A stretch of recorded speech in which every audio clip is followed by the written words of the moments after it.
Boker Tov Umvorach.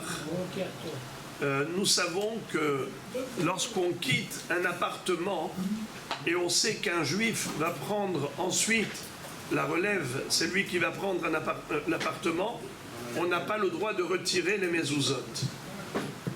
Et celui qui retire les mezuzot se met en danger. Pourquoi? Parce qu'il n'a pas pitié de l'autre. Sachant qu'une maison sans mezouza, c'est une maison sans surveillance d'Hachem.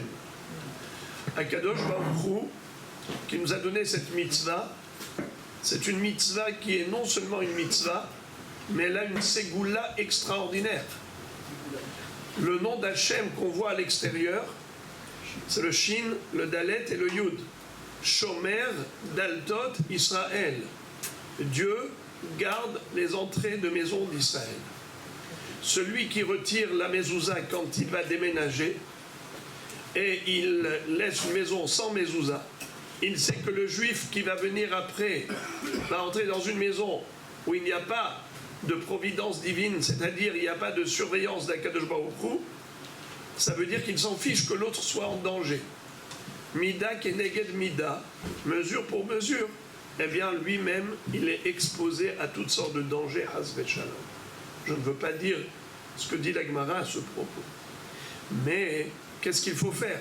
Imaginons la personne, elle a des mezuzot qui ont coûté très cher.